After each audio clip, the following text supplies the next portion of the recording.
Hi there, and welcome to part 7 of the Dutching series I've been doing recently. This market is now in play.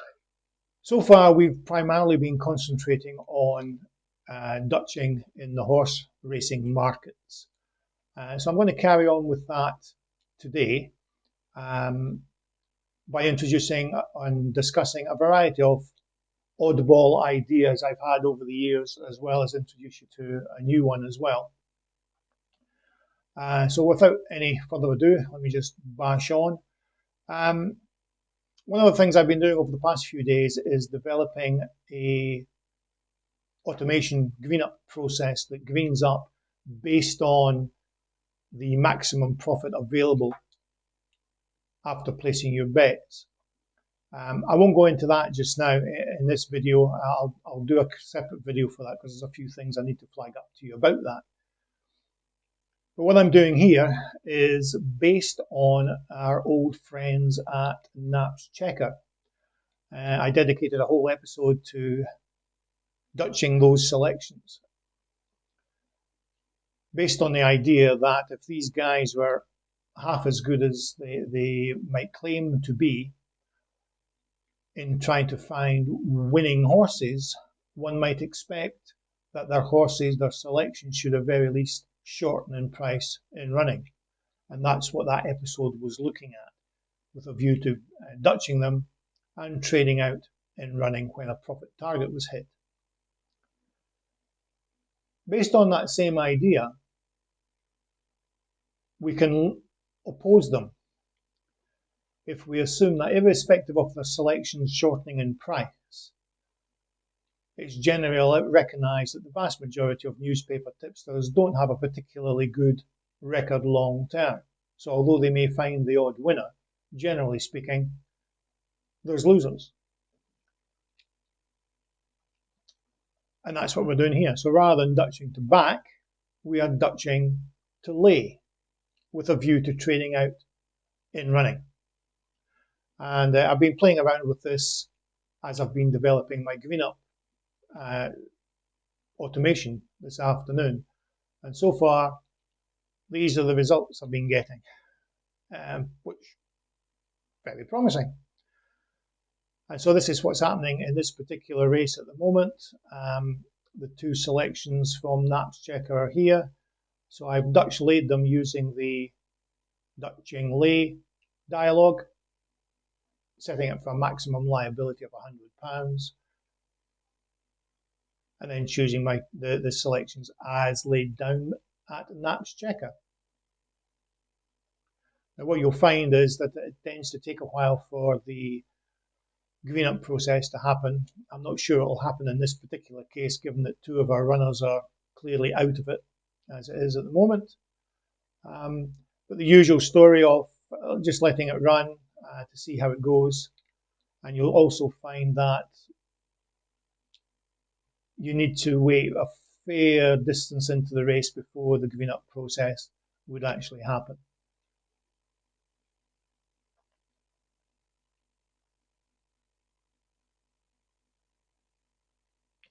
Now with £137 as the maximum profit, my Greenup process should green up for about £30, or that should be the target trigger point anyway. So we're clicking up, there we go. Marvellous.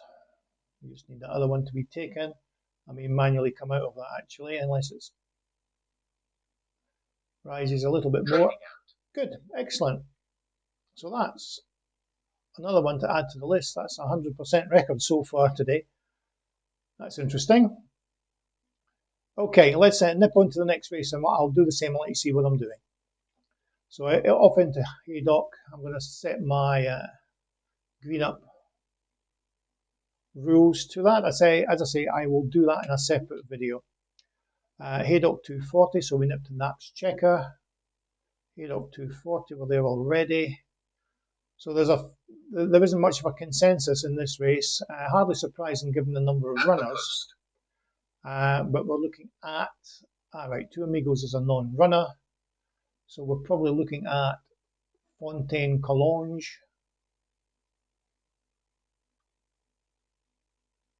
He's the only one that's got 3 picks. Right, this wouldn't be a pick for me. I would avoid this race, but for the purposes of this video, we'll go with Fontaine's Collonges and the 2 most popular picks. Actually, there's loads of them.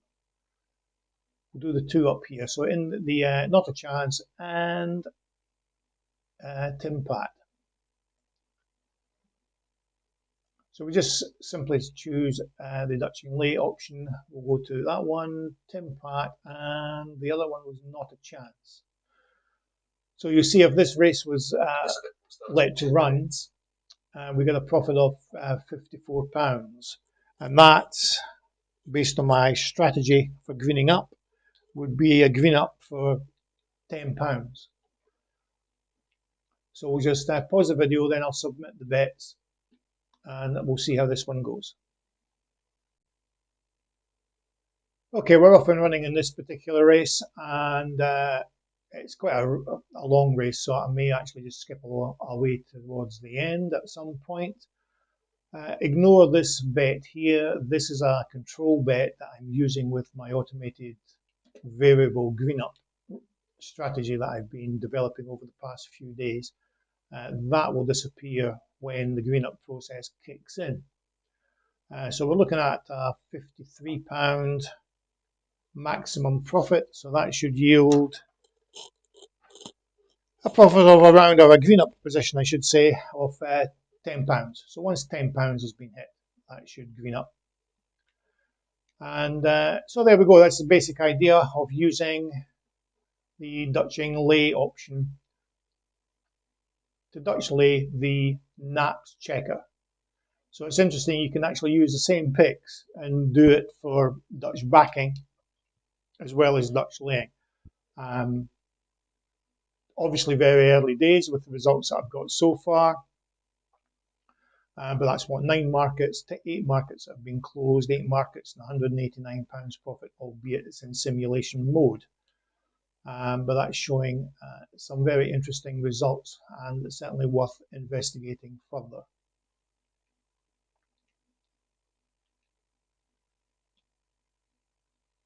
What I'll do is I'll just pause the video rather than sitting waiting for these numbers, and I'll come back as and when it greens up. Okay, just a quarter of the race left, and it's just traded out. Throughout the race until I came back there, it was hovering around -10 trade out position, and it's only just reversed and turned round. So that's exactly what we want. You'll see we've got a little imbalance here. Tim Pat has got more money on it, so we could obviously just leave that as it is, or we'll just might as well take the extra few pounds there. So yeah, 100% record so far. Very happy with that.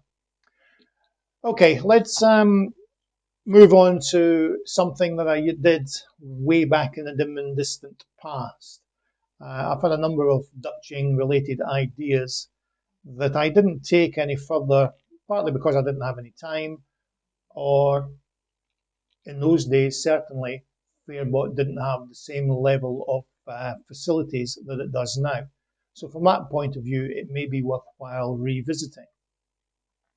So let me just nip across to, oh, that one's already started. We'll go to Ascot then.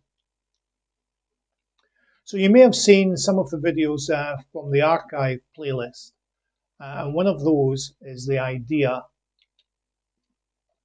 of backing 2 or 3 runners and then using the in-running scalping technique to reduce the overall liability on the other runners.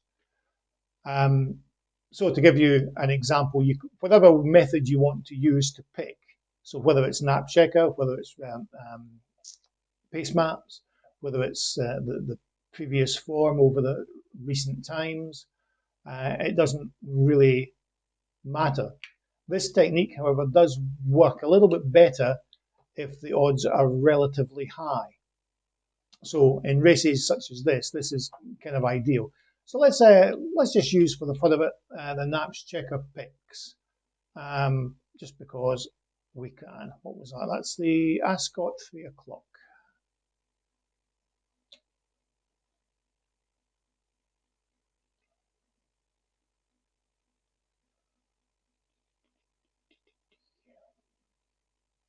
So I'm going to pick a couple that are reasonable in odds, and again, there's no general consensus in this race. Da, da, da, da.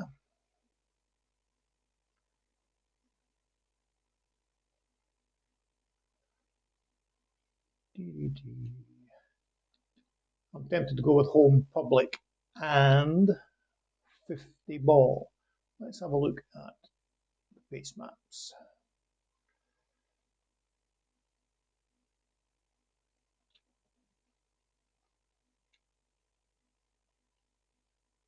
Okay, so this is a long race. So we'll be looking for hold up horses.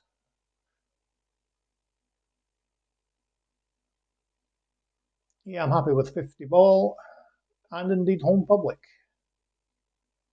Okay, we'll go with those two. You can obviously choose more, but it doesn't really matter. Those are the two we're going to go with. And essentially the idea is you would go in and Dutch those in the same way as you do with everything else.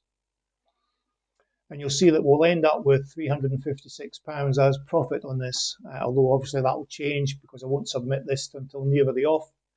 And then what we do is we use the in-running scalping technique where we change the lay stake to something a little less than the actual maximum profit available on our two runners. And we just use the in-running scalping technique to scalp on these two runners.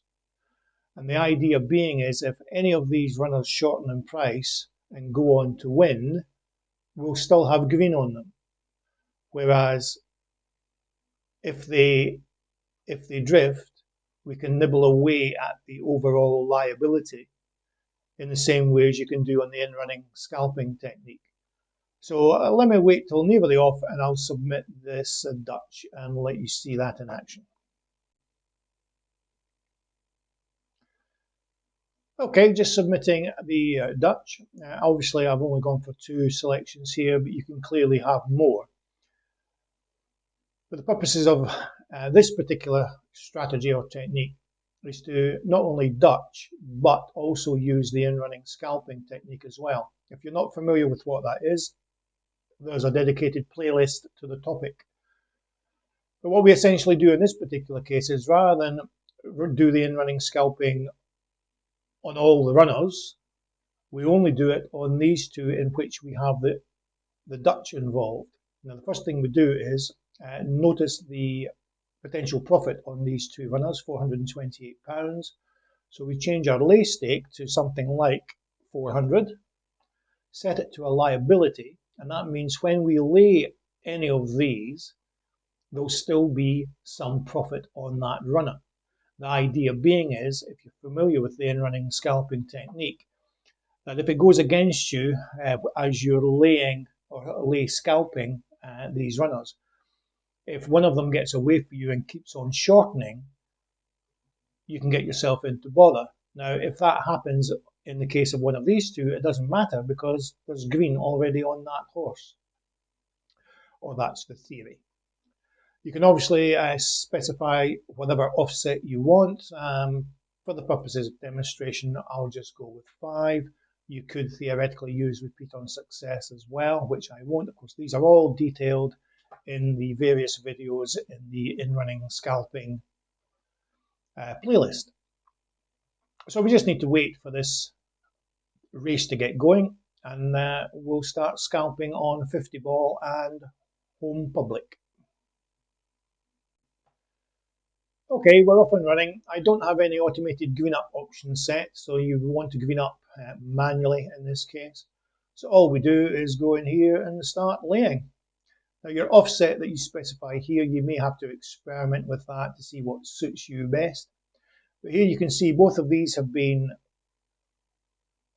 matched, and you see we've still got green on those. Now if we cancelled all of this just now, our maximum liability is now £24. Obviously, if one of these back bets gets matched, that will change and go back up towards where it was before. Now, it may be in this particular race asking for a 5-tick offset each time is asking a little bit too much. Now, you'll see that 50 ball has traded out, so we can go back into him, but do not go back into home public. You have to wait till the back bets are cleared before you go back in. Again, That's all detailed in the Running Scalping playlist videos. So what we're essentially trying to do here is essentially nibble away at the outstanding liability. And at some point, typically around about halfway or just into the second half, you might want to trade out. But doing this in this manner is to try and provide you with some protection if one of these horses that you're trying to lay scalp runs away with you. Because obviously if these are improving, they're still in the green. Now it may be that a 5 tick offset that I'm using here is too much. Obviously the lower that figure is, the more times that you can go in, because the more times the corresponding closing offset will be taken. Alternatively, that you can, when the race first starts, actually place the initial lay further down away from where the market action is taking place. So at the moment, you see these two guys aren't drifting that much up towards our closing positions. So there's no major issue at the moment. If they continue to shorten, all well and good, we'll get in the green and we'll be able to trade out for a profit.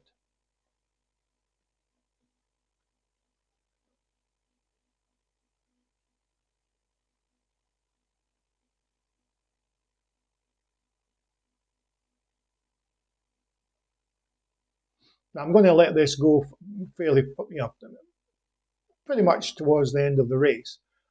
You could see here that we could have traded out for more or less a scratch race for much of the race so far.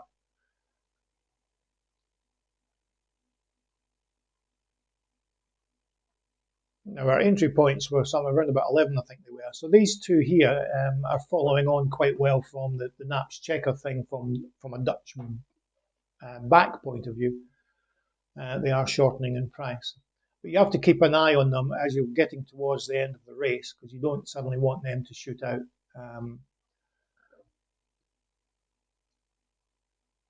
So you'll see if you're doing this, your overall profits, generally speaking, aren't huge. It's very much, as its name suggests, a scalping technique.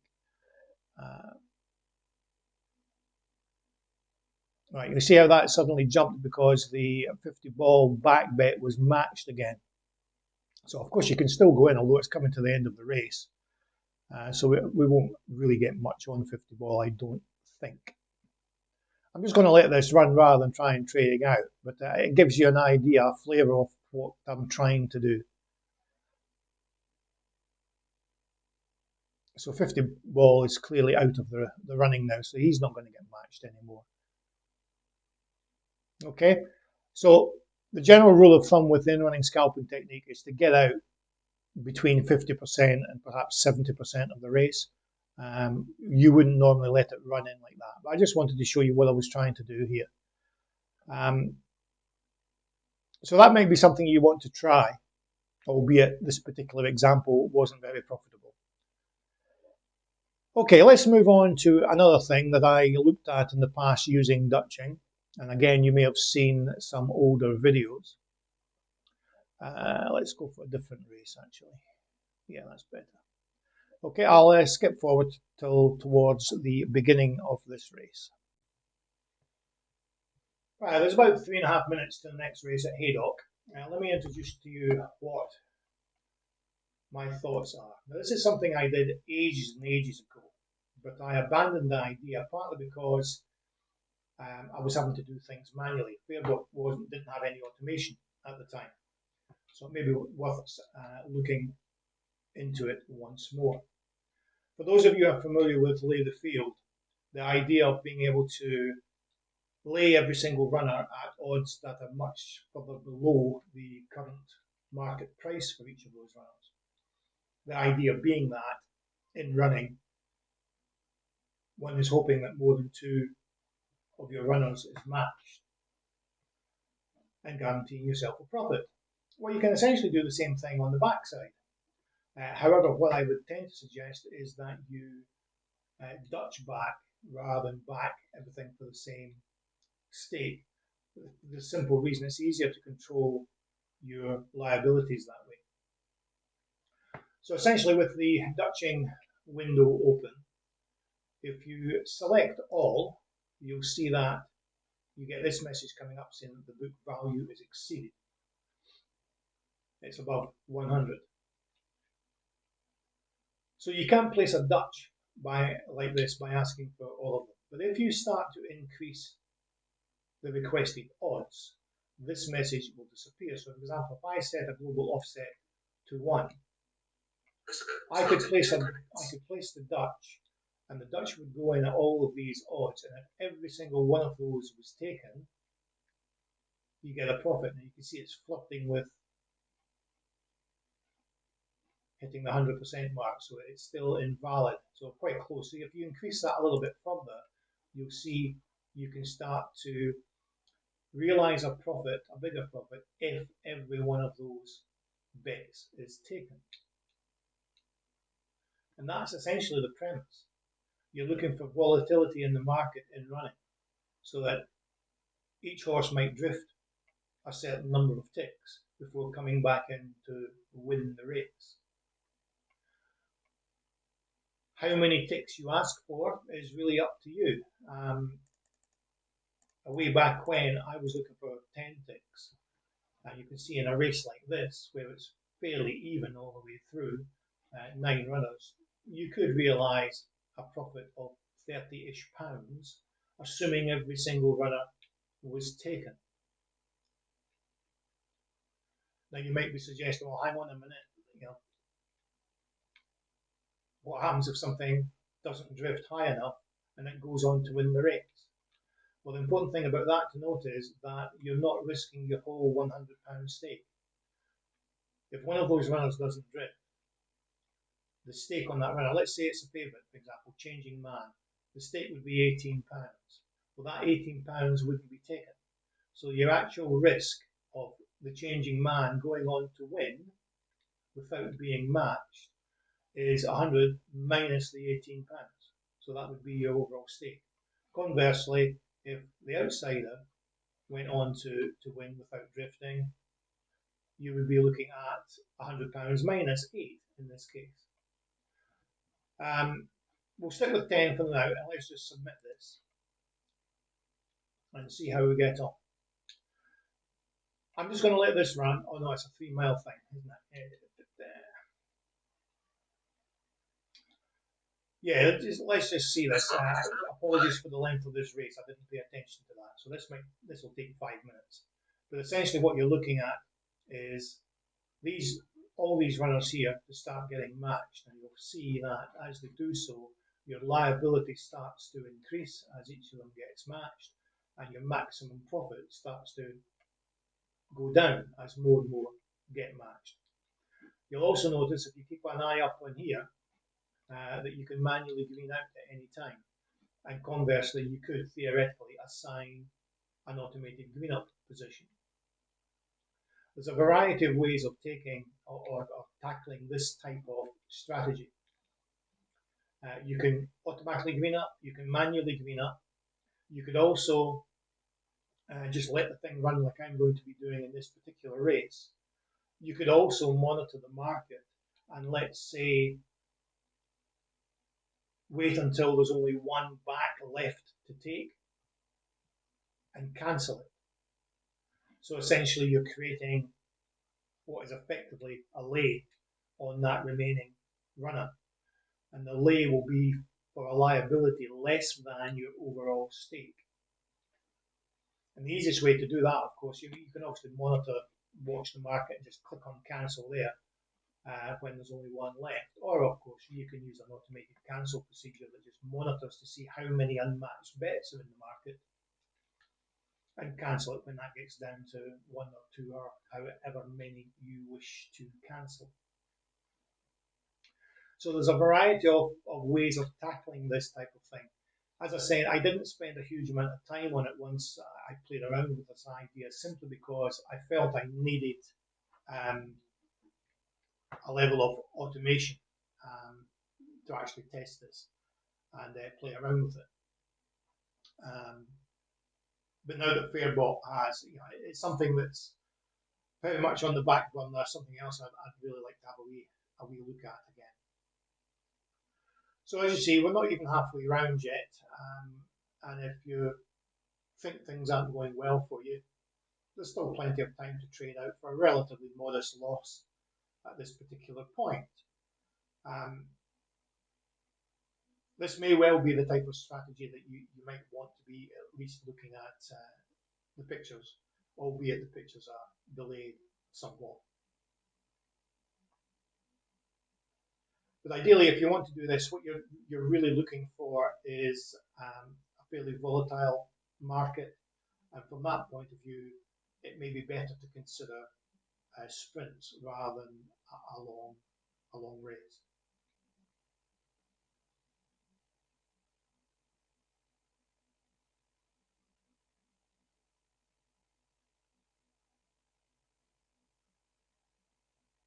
So as you can see, you can go quite deep into the race before all of your bets start getting matched.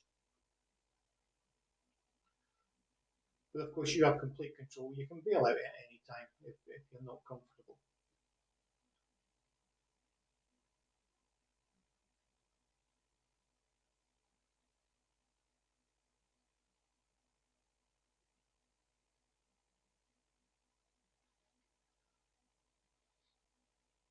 But of course, the premise is what you're ideally looking for is the eventual winner. You're wanting that runner to drift at some point in the race and meet your asking price. So the bigger the gap, the higher the asking price, or the bigger the tick offset that you ask for, the more difficult that is likely to be. So one of the things that you might think about doing is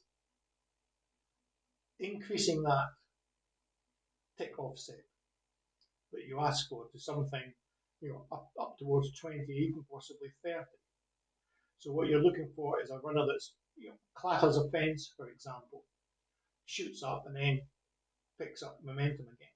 But if you're going to ask for a tick offset that high, I would tend to suggest you really need to have an automated Greenup option as well, so that the system, the strategy greens up long before you get down to just one runner left. So as you can see, we've just got a handful of runners left now. 4 runners, 4 bets still to be matched. So ideally what you do want is one of the existing runners who have already been matched, you want them to come through and win the race.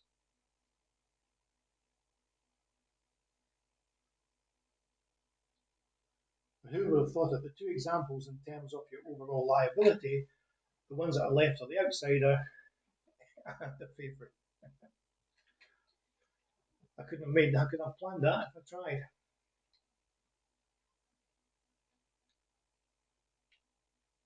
Now this is fairly typical from what I saw of doing this years ago. For longer races, it tends not to be volatile enough. So we're currently looking at, or we were looking at, 72%, £72 loss. You could at any time, for example, cancel these 2 and take the risk. Okay, so there's the first thing to note is that your liability is not the whole of the £100, but in the real world you would have got out long before you got to that point. The next race is our sprint, so let's actually have a look. Oh, it's already started. We won't have a look at that. Let's see. When's the next sprint? We don't have a sprint for a while.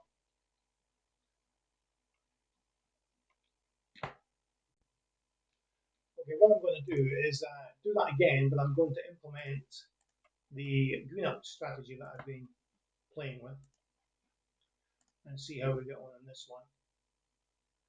This might be quite interesting because the Greenup process, as I said, is a variable one. It greens up based on the maximum profit available. And of course, as you saw in that last example, the maximum profit changes as subsequent bets get matched. So what I'm going to do is, just for the sake of playing around, I'm going to do a Dutch back, but I'm going to do all at a global offset of 20. So I'm going to be really, really greedy. Keep in mind, however, that if you feel that one of these selections is likely to be the winner and probably won't drift, you can, on that individual, reduce the offset that you're asking for. That's one way of tackling it if you think that's going to be beneficial to you. So you can certainly do that.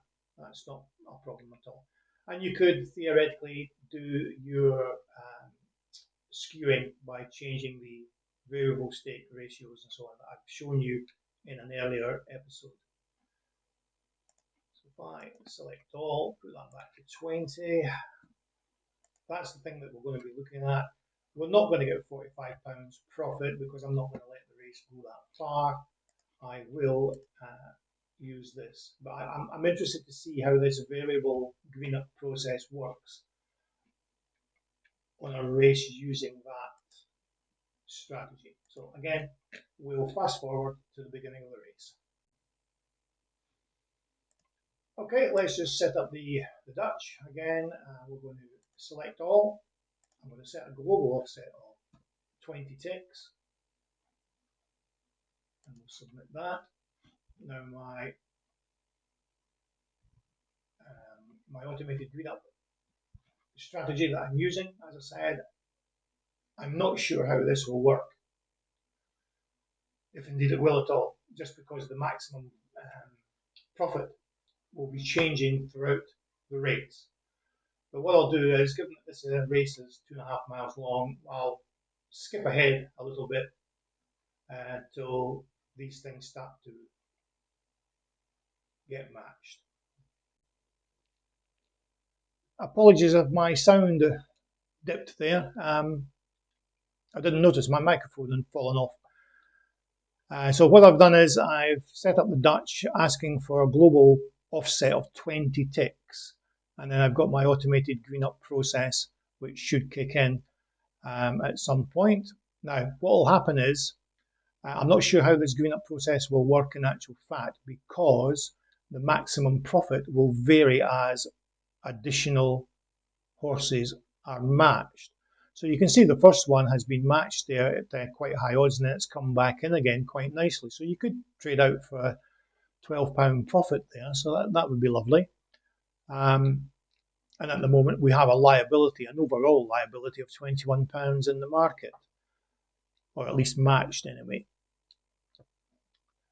So we'll just let this run a little bit longer, and as you'll see, the max profit will start to drop, and that hopefully should trigger an earlier Greenup process. We'll just have to wait and see.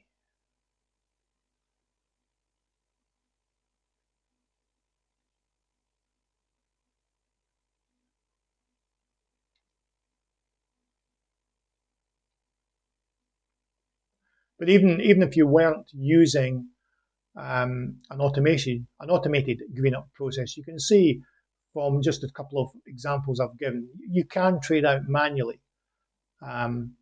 It's just a pity there isn't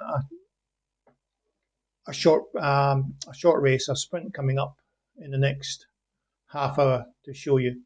But by all means, fire up Fairbot, try it in simulation mode and see how you're getting on. And there we have traded out. So not all of our matches, all of our Dutch bets were taken before that trade out happened, but that worked quite well. So I think that's one of the reasons why I wanted to revisit this, to be perfectly honest, because as I said earlier, when I looked at this initially, Fairbot didn't have the same level of facilities as it does now, and certainly didn't have any automation. So that might be worthwhile looking at. Okay, there's one more thing that I want to show you, which isn't a strategy or betting method or whatever. It's actually using the Dutching tool as an analysis tool. So let me just jump for, I'll go to the next race to give us some time to talk. So if I switch to the ladder, you'll see if you go to any ladder for any horse, it gives you an indication of the odds movement, the range that that horse has been moving in. And of course, you can obviously pull up the graph and so on and so forth. Now, although we're 9 minutes out, so it's not the ideal time to do it, hopefully you're familiar with the idea that if a horse is moving in, then another horse must be moving out. So why is that? Well, that's easy to see if you pull up the Dutching tool. If I'll switch off live odds so that we're not looking at odds jumping around. And if I select all, you'll see that the book value is just over 100, 101. Now, the market on Betfair is very efficient and it will always gravitate very quickly to 100. So if one particular runner moves out, the market will snap the book value back to 100 fairly quickly, and it will do so by moving another horse. So you can use that to give you an idea of the positions or the range that another horse will have to move to. Let's, for example, let's say, for example, Super 6 drifted out by 20 ticks. So you see the book value has dropped to 94. So how far does Garrincha have to move to compensate to get back to 100? So currently sitting at 5.5, he'll have to come in. Okay, so he's going to have to come in 14 ticks, down to 4.1. Now, of course, it may be two runners that actually move. So Garrincha may not necessarily have to come down 14 ticks. He might just come down 10. And if not for Dylan, comes down a few ticks as well. But as you can see from that, you can then start to build up a picture of how the market might have to behave given a particular scenario. Now, you couldn't use this for in-play stuff. The market's moving far too quickly. But certainly pre-race, you might want to use that to give you a picture of and a feel for how you need to, or how the market will move, and the areas in the market, the horses in the market that you might have to keep an eye on. Anyway, have a play with that. I hope you found all that useful. Next time around, we will look at other sports to wrap up this series. So that won't be until towards the end of next week, which will be, what, Friday-ish, give or take. So keep an eye out for that one. In the meantime, thanks for watching, and apologies if I've bored you to tears over the past hour. Thank you.